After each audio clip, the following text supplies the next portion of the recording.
इस वीडियो के अंदर हम देखेंगे क्षेत्रीय संस्कृतियों का निर्माण किस तरीके से हुआ है। जो अलग-अलग क्षेत्र हैं, छोटे-छोटे क्षेत्र हैं, उनमें किस-किस तरीके की संस्कृतियों का निर्माण हुआ है और निर्माण का प्रोसेस क्या रहा है, उसके बारे में हम देखेंगे। तो लोगों का वर्णन करने का एक सबसे सामान्य तरीका है उनकी बोलचाल की भाषा से उन्हें परिभाषित करना। जब हम किसी व्यक्ति को तमिल या उड़िया कहते हैं, तो आम तौर पर इसका अर्थ होता है कि वह तमिल या उड़िया भाषा बोलता है, तमिलनाडु या फिर उड़िया में रहता है। इसी तरीके से हम प्रत्येक क्षेत्र को कुछ खास किस्म के भोजन, वस्त्र, काव्य, नृत्य, संगीत और चित्रकला से जोड़ा करते हैं।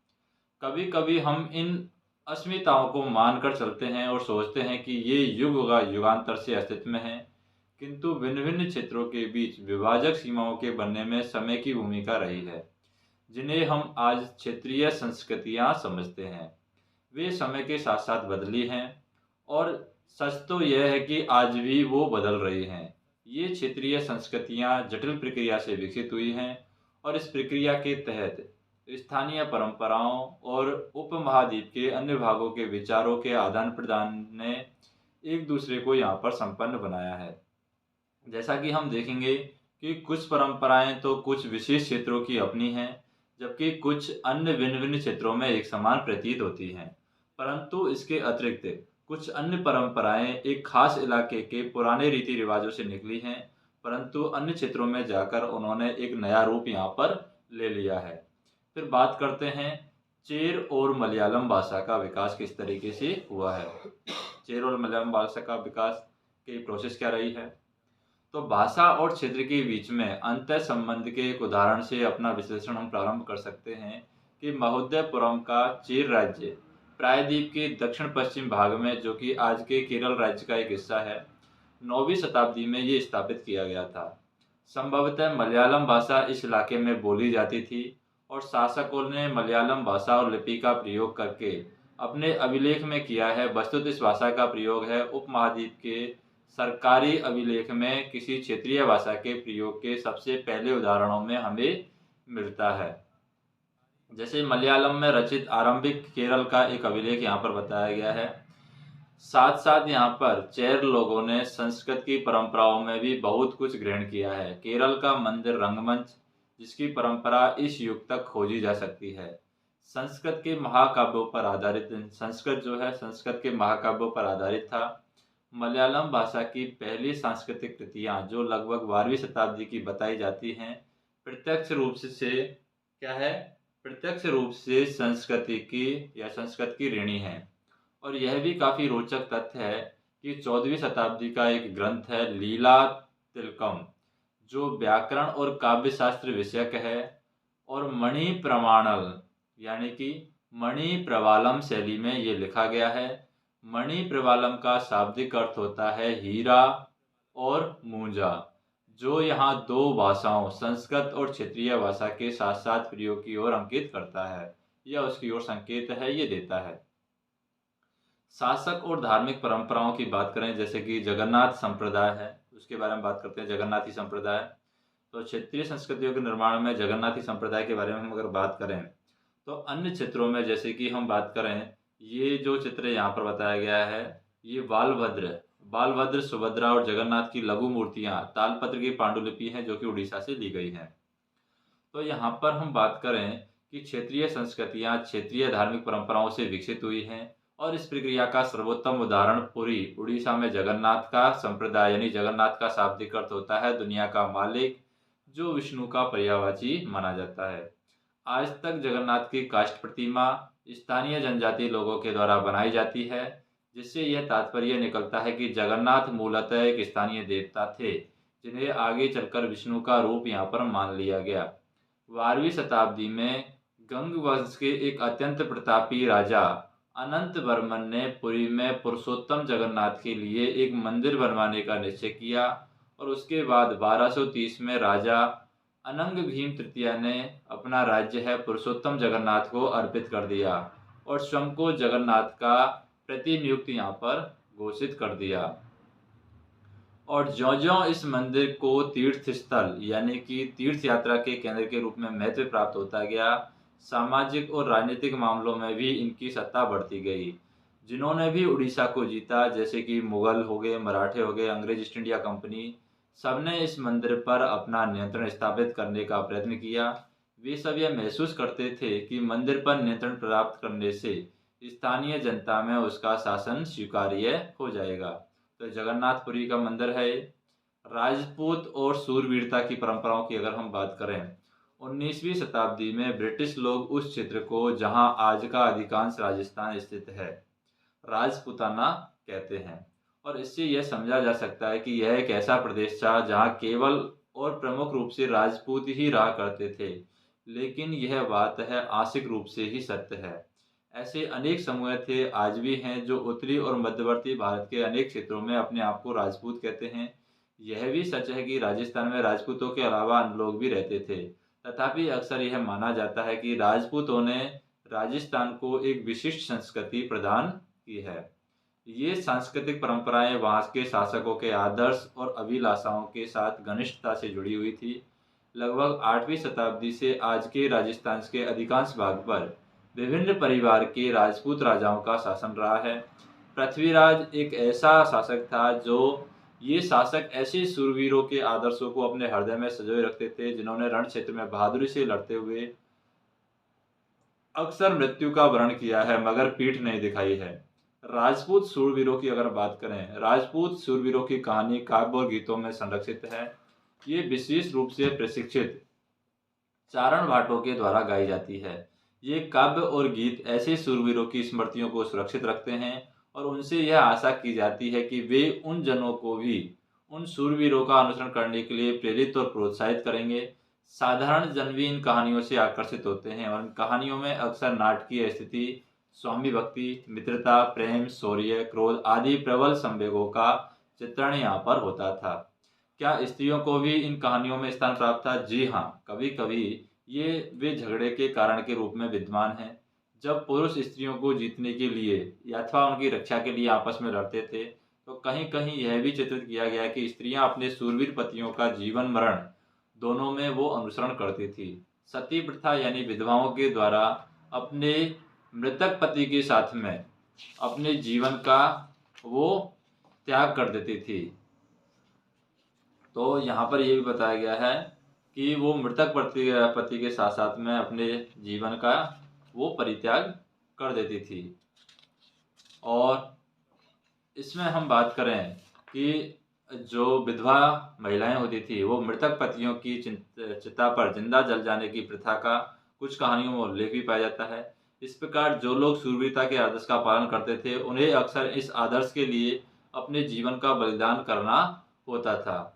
तो यहाँ पर हम बात करें, जैसे कि क्षेत्रीय सीमांतों से परे अगर हम बात करें, कृथक नृत्य की कहानी की बात करें, कृथक नृत्य जैसे कि यहाँ पर हम बात करें, ये अवध है, ये यहाँ पर मेवाड़ वाला एरिया हो गया। और कथक नृत्य की कहानियों की अगर बात करें, कथक नृत्य की कहानी किस तरीके से है। यदि शूरवीरों की परंपराएं भिन्न भिन्न क्षेत्रों में भिन्न भिन्न रूपों में मिल सकती हैं, तो नृत्य के विषय में भी यही सच है। हम नृत्य के एक रूप कथक के इतिहास को देखते हैं। यह नृत्य उत्तर भारत के अनेक भागों में है। कथक शब्द कथा शब्द से निकला है, जिसका प्रयोग संस्कृत और अन्य भाषाओं में कहानी के लिए किया जाता है।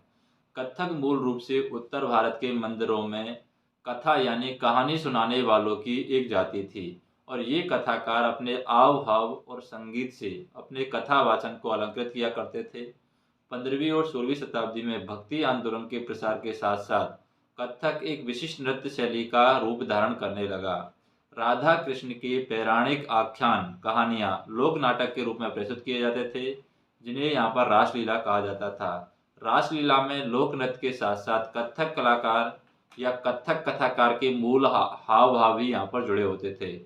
मुगल बादशाह और उसके अभिजातों के शासनकाल में कथक नृत्य राज दरबार में प्रस्तुत किया जाता था, जहां इस नृत्य ने अपने वर्तमान अभिलक्षण अर्जित किए हैं और वह एक विशिष्ट नृत्य शैली के रूप में विकसित हो गया है। आगे चल करके यह दो परंपराओं अर्थात घरानों में फला फूला है। राजस्थान के राज दरबारों में और लखनऊ में अवध के अंतिम नवाब वाजिद अली शाह के संरक्षण में यह एक प्रमुख कला रूप में उभरा है। 1850 से 1875 के दौरान यह नृत्य शैली के रूप में इन दो क्षेत्रों में ही नहीं बल्कि आज के पंजाब, हरियाणा, जम्मू कश्मीर, बिहार, मध्य प्रदेश के निकटवर्ती इलाकों में भी पक्के तौर पर ये संस्थापित हो गया है। इसकी प्रस्तुति में क्लिष्ट तथा द्रुतपद संचालन, उत्तम वेशभूषा और कहानियों के प्रस्तुतिकरण और अभिनय पर जोर दिया जाने लगा है। अनेक अन्य सांस्कृतिक गतिविधियों की तरह कथक को भी 19वीं और 20वीं शताब्दी में अधिकांश ब्रिटिश प्रशासकों ने नापसंद किया है। फिर भी यह जीवित बचा रहा और गणिकाओं के द्वारा पेश किया जाता रहा है। स्वतंत्रता प्राप्ति के बाद तो देश में इसे 6 शास्त्रीय नृत्य रूपों में मान्यता मिल गई है। अगर शास्त्रीय नृत्य की बात करें, किस रूप को शास्त्रीय माना जाए, इस प्रश्न का उत्तर देना अक्सर बहुत कठिन है।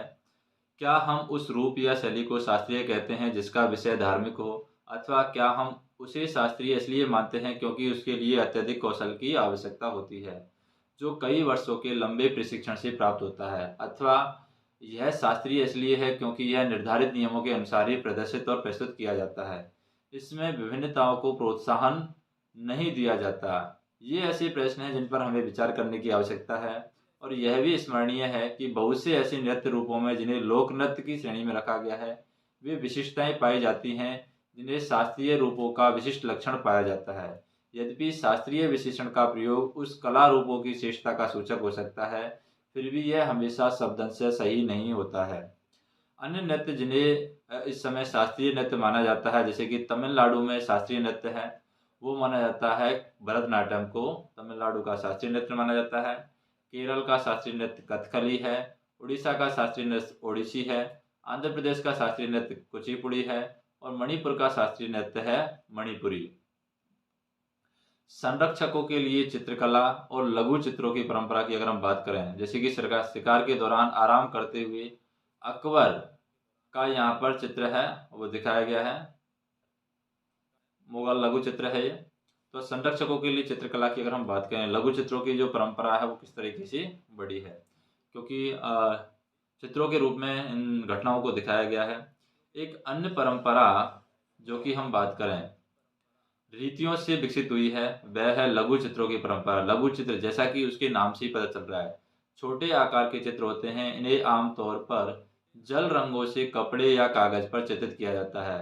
प्राचीनतम लघु चित्र तालपत्रों या लकड़ी की तख्तियों पर चित्रित किए गए थे। इसमें सर्वाधिक सुंदर चित्र जो पश्चिमी भारत में पाए गए थे, जैन ग्रंथों को सचित्र बनाने के लिए प्रयोग किए गए थे। मुगल बादशाह अकबर, जहांगीर, शाहजहां ने अत्यंत कुशल चित्रकारों को संरक्षण प्रदान किया है, जो प्राथमिक रूप से इतिहास और काव्यों की पांडुलिपियां चित्रित करते थे। ये पांडुलिपियां आमतौर पर चटक रंगों से चित्रित की जाती थी और उनके दरबार के दृश्य, लड़ाई और शिकार के दृश्य और सामाजिक जीवन के अन्य पहलू चित्रित किए जाते थे। और अक्सर उपहार के तौर पर भी इन चित्रों का आदान प्रदान किया जाता था। और ये कुछ गिने चुने लोग, बादशाह और उसके जो घनिष्ठ जनों के द्वारा ही ये देखे जा सकते थे। मुगल साम्राज्य के पतन के साथ अनेक चित्रकार हैं मुगल दरबार छोड़ करके नए उभरने वाले क्षेत्रीय राज्यों के दरबारों में चले गए थे। परिणाम स्वरूप क्या हुआ, मुगलों की कलात्मक रुचियों ने दक्षिण के क्षेत्रीय दरबारों और राजस्थान की राजपूती राज दरबारों को प्रभावित किया, लेकिन इसके साथ ही उन्होंने अपनी विशेषताओं को संरक्षित रखा है और उसका विकास भी किया है। मुगल उदाहरणों का अनुसरण करते हुए शासकों और उनके दरबारों का दृश्य चित्रित किए जाने लगा। इसके साथ साथ मेवाड़, जोधपुर, बूंदी, कोटा और किशनगढ़ जैसे केंद्रों में पौराणिक कथाओं और काव्यों के विषयों का चित्रण भी बराबर जारी रहा है। ऐसा ही एक क्षेत्र है आधुनिक हिमाचल प्रदेश के इर्द गिर्द, हिमालय की तलहटी का है। तो हिमालय की तलहटी का चित्र है, होली खेलते हुए महाराणा राम सिंह सेकंड है। ये कोटा का चित्र बताया गया महाराणा राम सिंह का होली खेलते हुए। तो 17वीं शताब्दी के बाद के वर्षों में इस क्षेत्र में लघु चित्रकला की एक साहसपूर्ण और भावपूर्ण शैली का विकास हुआ, जिसे वसोहली शैली कहा जाता है। और यहाँ जो सबसे लोकप्रिय पुस्तक चित्रित की गई है वह है भानुदत्त की रसमंजरी। 1739 में नादिर शाह के आक्रमण और दिल्ली विजय के परिणाम स्वरूप मुगल कलाकार मैदानी इलाकों की अनिश्चितताओं से बचने के लिए पहाड़ी क्षेत्रों की ओर वो क्या है, पलायन कर जाते हैं। और जब ये पहाड़ी क्षेत्रों की ओर है पलायन कर जाते हैं तो क्या होता है, उन्हें वहाँ जाते ही आश्रयदाता वो तैयार मिलते हैं, जिसके फलस्वरूप चित्रकला की कांगड़ा शैली यहाँ पर विकसित हुई। तो ये कृष्ण राधा और उनकी सखियाँ पहाड़ी लघु चित्र कांगड़ा शैली है, ये यहाँ पर दिखाई गई है, कांगड़ा शैली का चित्र है। और कांगड़ा शैली क्यों विकसित हुई? क्योंकि मैदानी इलाकों में अनिश्चितताओं से बचने के लिए पहाड़ी क्षेत्रों की ओर पलायन कर गए थे वो, और वहाँ जाते ही उनके आश्रयदाता तैयार मिले थे, जिनके परिणाम स्वरूप चित्रकारी की जो कांगड़ा शैली विकसित हुई। और 18वीं सदी के मध्य में हम बात करें, 18वीं शताब्दी के मध्य भाग तक कांगड़ा के कलाकारों ने एक नई शैली विकसित कर ली, जिसे लघु चित्रकारी में एक नई ला जान यहाँ पर डाल दी, जिसकी प्रेरणा का स्रोत है वहाँ की वैष्णव परंपराएं थी। ठंडे नीले और हरे रंग समेत कोमल रंगों का प्रयोग और विषयों का काव्यात्मक निरूपण कांगड़ा शैली की विशेषता है।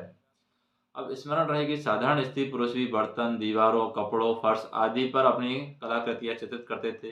कला के इन नमूनों में से कुछ ही बच पाते हैं। इसके विपरीत लघु चित्र राजमहलों में सावधानीपूर्वक रखे जाते थे, जिससे वे सदियों तक सुरक्षित रहे हैं। बंगाल की अगर बात करें, एक क्षेत्रीय भाषा का विकास बंगाल में हुआ है। सबसे पहले बंगाली रामायण के तालपत्र की पांडुलिपि का एक पृष्ठ यहाँ पर बताया गया है। जैसा कि हमने देखा है कि हम अक्सर क्षेत्रों का नाम वहाँ के निवासियों के द्वारा बोली जाने वाली भाषा के अनुसार निर्धारित करते हैं। इसलिए यह मान लेते हैं कि बंगाल में लोग हमेशा बंगाली ही बोलते हैं या बांग्ला ही बोलते हैं, किंतु यह दिलचस्प बात है कि आज बंगाली संस्कृत से निकली हुई भाषा मानी जाती है। प्रारंभ में ईसा पूर्व यानी प्रथम शताब्दी के मध्य भाग में, तो सहस्त्राब्दी के मध्य भाग में संस्कृत ग्रंथों के अध्ययन से पता चलता है कि बंगाल के लोग संस्कृत में उपजी हुई भाषा नहीं बोलते थे। तो फिर नई भाषा का उद्भव कैसे हुआ?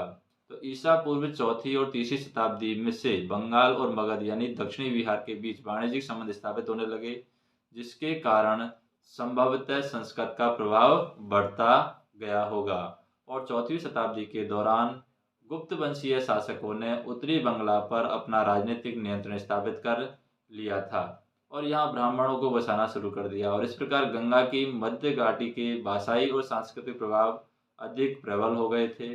और 7वीं शताब्दी में चीनी यात्री हुन सांग ने यह पाया कि बंगाल में सर्वत्र संस्कृत से संबंधित भाषाओं का प्रयोग हो रहा था।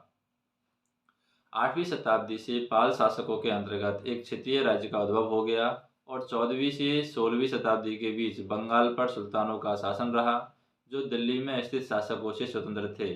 और 1586 में जब अकबर ने इस प्रदेश को जीत लिया, यानी 1586 में क्या है, बंगाल को अकबर जीत लेते हैं, उसे सूबा माना जाने लगा। और उस समय प्रशासन की भाषा भी फारसी थी, लेकिन बंगाली एक क्षेत्रीय भाषा के रूप में विकसित हो रही थी। वस्तुतः 15वीं शताब्दी तक आते आते उपभाषी और बोलियों का बंगाली समूह एक सामान्य साहित्यिक भाषा के द्वारा एकबद्ध हो गया, और यह साहित्यिक भाषा उस क्षेत्र की पश्चिमी भाग की बोलचाल की भाषा थी, जिसे अब पश्चिमी बंगाल यहाँ पर कहा जाता है। यद्यपि बंगाली का उद्भव संस्कृत से हुआ था, पर यह अपने क्रम विकास की अनेक अवस्थाओं से गुजरी है। इसके अलावा गैर संस्कृत शब्दों का एक विशाल शब्द भंडार जो जनजातीय भाषाओं, फारसी और यूरोपीय भाषाओं सहित अनेक स्रोतों से इसे प्राप्त हुआ है, आधुनिक बंगाली का एक हिस्सा यहाँ पर बन गया है। बंगाली के प्रारंभिक साहित्य को दो श्रेणियों में बांटा गया है। एक श्रेणी है संस्कृत की श्रेणी, दूसरी है उससे स्वतंत्र है। पहली श्रेणी में संस्कृत महाकाव्यों के अनुवाद, मंगल काव्य यानी साहित्यिक अर्थों में शुभ यानी मांगलिक काव्य है जो स्थानीय देवी देवताओं से संबंधित है। और भक्ति साहित्य जैसे गौड़ीय वैष्णव आंदोलन के नेता श्री चैतन्य देव की जीवनियाँ आदि यहाँ पर शामिल है। दूसरी श्रेणी में नाथ साहित्य शामिल है, जैसे कि मैनामती, गोपी चंद्र के गीत, धर्म ठाकुर की पूजा से संबंधित कहानियाँ, परी कथाएं, लोक कथाएं और गाथा गीत यहाँ पर शामिल हैं। मैनामती, गोपी चंद्र और धर्म ठाकुर की अगर हम बात करें, नाथ लोग सन्यासी होते थे जो तरह तरह की योगिक क्रियाएं करते थे। यह गीत विशेष जो अक्सर अभिनीत किया जाता था, यह बताता है कि रानी मैनामती ने अपने पुत्र गोपी चंद्र को अनेक बाधाओं के समक्ष संन्यास का मार्ग अपनाने को किस प्रकार से प्रोत्साहित किया था। धर्म ठाकुर एक क्षेत्रीय लोकप्रिय देव थे जिसकी पूजा अक्सर एक पत्थर या काठ की मूर्ति के रूप में की जाती है। पहली श्रेणी के ग्रंथों का काल निर्णय करना अपेक्षाकृत सरल है, क्योंकि ऐसी अनेक पांडुलिपियां पाई गई हैं जिनमें अंकित किया गया है कि उनकी रचना 15वीं शताब्दी के उत्तरार्ध और 18वीं शताब्दी के मध्य भाग के बीच की गई थी। दूसरी श्रेणी की कृतियां मौखिक रूप से कही सुनी जाती थी और इसलिए उनका काल निर्णय सही नहीं किया जा सकता, और वे खास तौर पर पूर्वी बंगाल में लोकप्रिय थी, जहाँ ब्राह्मणों का प्रभाव अपेक्षाकृत कम था। फिर पीर और मंदिर की बात करें। पीर और मंदिर की बात करने से पहले पीर शब्द की बात करें। पीर फारसी भाषा का शब्द है जिसका अर्थ होता है आध्यात्मिक मार्गदर्शन। अब हम बात करें पीर और उसके मंदिर की बात करें। पीर और मंदिर 16वीं शताब्दी में लोगों ने बड़ी संख्या में पश्चिमी बंगाल के कम उपजाऊ क्षेत्रों को छोड़कर के दक्षिणी पूर्वी बंगाल के जंगली और दलदली इलाकों में प्रवास करना यहाँ पर शुरू कर दिया। और ज्यों-ज्यों वे पूरब की ओर बढ़ते गए, वे जंगलों को साफ करके भूमि में धान की खेती करने लगे। धीरे-धीरे स्थानीय मछुआ और स्थानांतरीय खेती करने वाले जो लोग हैं, अक्सर जनजातीय थे और किसानों के नवीन समुदाय से वो मिल गए थे। इन्हीं दिनों बंगाल पर मुगलों का नियंत्रण स्थापित हो गया था, जिन्होंने पूर्वी डेल्टा प्रदेश के केंद्रीय भाग में स्थित ढाका नगर में अपनी राजधानी स्थापित की। अधिकारी और कर्मचारी लोग भूमि प्राप्त करके अक्सर उस पर मस्जिद बना देते थे और जो इन इलाकों के धार्मिक रूपांतरण के केंद्रों के रूप में काम आती थी। प्रारंभ में बाहर से आकर यहाँ पर बसने वाले लोग इन अस्थिर परिस्थितियों में रहने के लिए कुछ व्यवस्था या आश्वासन चाहते थे। ये सुख सुविधाएं आश्वासन उन्हें समुदाय के नेताओं ने प्रदान की थी। ये नेता शिक्षकों और निर्णायकों की भूमिका भी अदा करते थे और कभी कभी ऐसा समझा जाता था कि इन नेताओं के पास अलौकिक शक्तियां थी। स्नेह और आदर से लोग इन्हें पीर यहाँ पर कहा करते थे।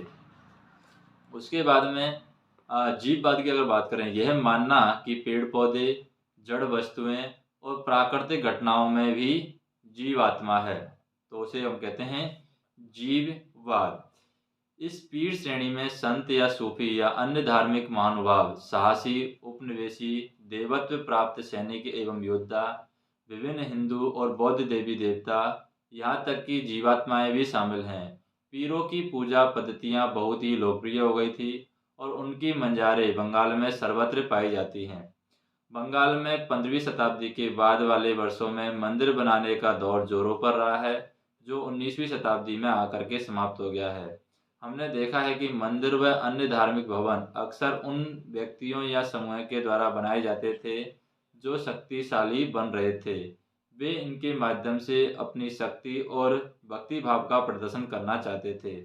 बंगाल में साधारण ईंटें और मिट्टी गारे से अनेक मंदिर निम्न सामाजिक समूह जैसे कि कालू, तेली, कंसारी, घंटा धातु के कारीगर आदि के समर्थन में बने थे।